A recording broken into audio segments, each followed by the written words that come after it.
doggy dog, funky, yes, the I went solo on that ass, but it's still the same. Long Beach is the spot where I serve my cane. Follow me, but don't lose your grip. 9 twists ain't they just there for me to fuck up shit. So I ain't holding up back, and motherfucker, I got 5 on the 20 sack. It's like that, and as a matter of fact, cause I never hesitate to put a nigga on it. Yeah, so keep out the manuscript. You see that it's a must be dropped. What's the motherfucking name?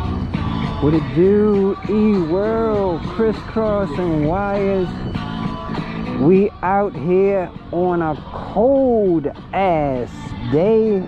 It's cold as ish out here.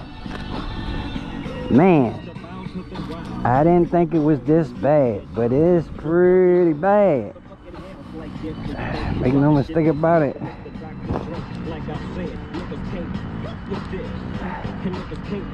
But yeah, we just gonna cruise around for a little bit, talk about a few things. Oh man, I'm about to jump into the e-motorcycle game, as if I wasn't already on a damn e-motorcycle. But changing platforms for sure. Now this damn thing is definitely wait a minute, trying to turn that down. While this thing may be qualified to keep up with most e-motorcycles up to a certain speed, of course, and then pretty much do the same speed as a few of the mid-range e-motorcycles out there. I'm definitely about to step onto an actual e-motorcycle kind of platform. If you're familiar with the RZ Fly e-bikes, they are technically moped pretty much, because they don't come doing a whole lot of power stock. I hear they do about 50-60 miles per hour stock, but basically fly under the radar as a moped. Definitely not a bike. There's no pedals, but you could actually get moped tags, and there's a VIN, so you can register it. Now you could probably even, because it has a VIN, actually register and insure it as a motorcycle without a doubt. And that platform is very doable as far as I'm concerned, as you know, building your own e-motorcycle. Now I feel like, if you know, there's going to be guys that say, oh, they're not heavy duty enough or whatever, and that's bullshit, because anytime this Emoto is heavy duty enough, that damn Fly e-bike is definitely heavy duty enough. Now, while I consider different platforms definitely require different levels of power, obviously an e-bike being at the lowest bottom of them, because it's the lightest weight PEV. You know, most e-bikes, the frames weigh 20-30 pounds. Some of them even weigh less than that, 15 pounds. You know, and by the time you outfit it with a motor and battery and all that, you're still looking at roughly 40-50 pound e-bike. Alright, now these Emotos, by the time you do motors and stuff on them, even the lightest Emotos like a Ciron is pretty much a lightweight Emoto. It's far lighter than this thing. I think Ciron's about 150 pounds, I don't know, there's somewhere in there. This damn thing right here is heavy as crap. You know, I got a 50-pound hub motor, and I got like an 80-pound battery. With the frame and everything else, man, this thing is definitely 200 pounds plus, so it's mid range as far as weight is concerned. Now that Fly e-bike is definitely motorcycle weight, because that thing comes in at about 350 pounds with them lead acid batteries. Of course, you'll save a little weight by using a lithium pack, but still over 300 pounds. That's a motorcycle all day long. You know, not a heavy one, but it's nevertheless, it's a motorcycle. And what people fail to realize when you're talking about building bikes for performance and how fast they accelerate, I mean, like with any type of vehicle you're racing, it's power to weight. So obviously, the lighter the platform, the less power it will take to get that going fast. You know, and certainly if you were to take a powertrain that can run an Emoto, a 200-pounder Emoto, and put it on a bicycle, obviously that shit's gonna fly and go fast. Just like this is going to be a lot easier to make go fast as opposed to a e-motorcycle. You know, it's going to take more power to get a Fly e-bike to perform just as good as this bike. That being said, is why we're going to step the game up on this Fly e-bike. We're going to go with a high voltage system for sure, because we definitely want a lot more top speed. 96 volt minimum. But I may be trying to do 108 volt for my own. 108 volt high current as well, so high voltage and high current, the best of both worlds. High acceleration and high top speed. And yeah, that's going to take some power to get that 350-pound bike to moving like that. But man, it's definitely doable.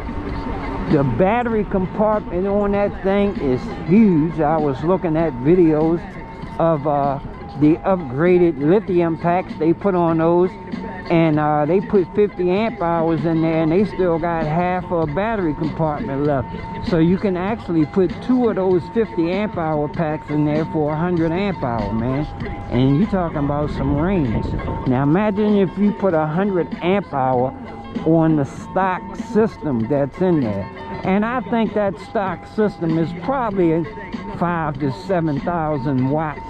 It's not a whole lot of power.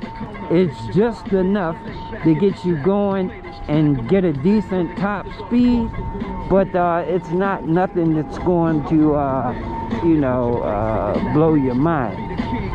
But shoot, we plan to get it to that level. So yeah, we're definitely going to go with a VESC controller, high voltage, high current, and a high output motor as well. Now I'm not sure what kind of motor comes on those bikes. Even though it's not a high power motor, I'm sure it can stand a lot more power than it's currently taking. But you know, we're going to test that stock motor, but I definitely plan to put at least a 12 kilowatt RMS QS motor on it, same as this one, and man, do the damn thing, no doubt about it. Man, I definitely ain't out here today to do no haul assing. It's too goddamn cold. I'm freezing just riding around like this. Man, one thing I was going to say, I've been watching a couple videos lately of group rides and stuff, and just observing some of the guys that's doing the videotaping and looking at you know, how their bikes accelerate and everything. Man, I gotta tell you, you know, it takes for stuff like that for me to realize just how insane this thing is. But I can also experience that with you know, these gears on this kilowatt. My first gear is set to 10,000 watts, which is about the average stealth bomber. You know, most stealth bombers are 8 to 12 kilowatts. So you know, in gear 1, this is basically a regular stealth bomber. And I can tell you, man, from it's night and day. As you can see, I can turn my wrist a lot when I'm on gear 1, 10,000 watts. And I mean, it will get up there in acceleration. I mean, if I stay on it, it will get up there, but it takes a whole lot longer to reach the same speeds with less power. Man, I'm telling you, if you never experienced, most people haven't, because like I said, this is about the normal acceleration, and it's actually pretty fast. I'm not saying it's not. It's pretty quick. 10,000 watts is pretty quick. But when you multiply it by 3, man, it's like you're on a 2-wheel Tesla. Kid you not. It's crazy. And man, you know, I done got to the point now where I don't even entertain the nonsense anymore, man. I look at some of my old videos of when I first put this BAC on this bike and didn't have any battery power. With the stock, with that MB power pack, that 200 amp battery, or 150 amp battery, I had it bypassed, so I was probably squeezing 200 amps out of it. With that battery and all the sag, that thing would sag from full charge all the way down to like 68 volts, and that thing would still hit 80 miles an hour. It just would take longer to get there, but however, it would do 80 miles an hour.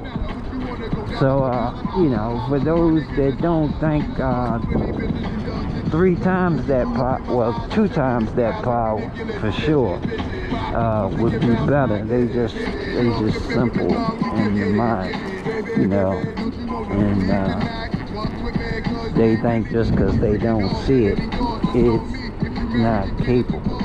They ain't gonna never see it when I'm out here riding on a curvy road in traffic.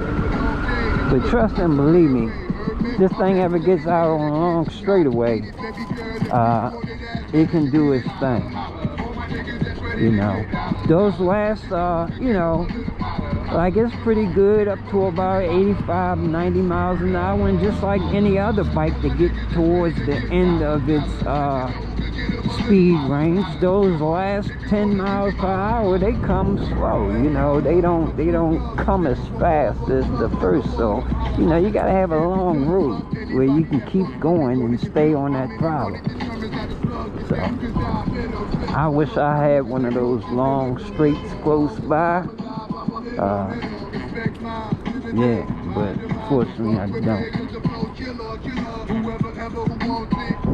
Anyway, guys, that's pretty much it, man. We freezing out here, man. I'm about to take my ass back in the house.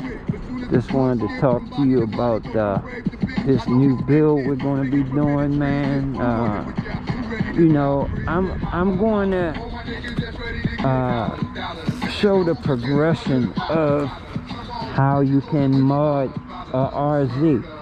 I'm going to start from the smallest mods and go up to the largest mods. Now, off the rip, you know, I'm ordering mine with no battery, okay? But you can get them with a 72 volt 50 amp hour.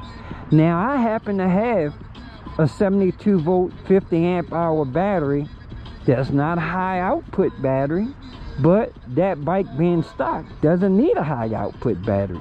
You know, like I said, I think it's maybe 7,000 watts. So I have that 72 volt 50 amp hour prismatic cell pack that came out of that Cyber X, that will fit on that bike, and that's what I'm going to use initially, just to do some tests on. I'm pretty sure that pack is going to perform better than those lead acids. So my initial plans is just to put that pack on it, see what it does stock, and then after I see what it does stock, I may do small increments in power, like may start off with a average size controller, like a Sabaton or something. I'm not sure what kind of controller comes on those bikes and how much power it actually has, but I think it's only like 100 amp, 150 amp controller. But I don't even think it's that. I think it might be less than 100 amps. You know, it's probably like a 60 or 80 amp controller. So you know, maybe we'll experiment and just to see what it would do with something like a Sabaton on that stock motor. Then we'll go to a more powerful controller like a Far Driver, and see how much that stock motor can take. And then after we blow that stock motor up, then we'll go ahead and put a high power motor on there, and then we're going to go to high voltage with you know, a little more amps. So we're going to do it in progression, just to see. You know, I'm sure everybody is not going to, you know, buy one of those bikes and put a ton of shit on it. So, you know, I want to show people what it can do with the minimum amount of equipment, and gradually increase. That's what we're going to be doing. You interested in seeing that? Stand by, because that's what we're going to do next. All right, y'all, take it easy, take care. Crisscross and wires, we out of here. Peace.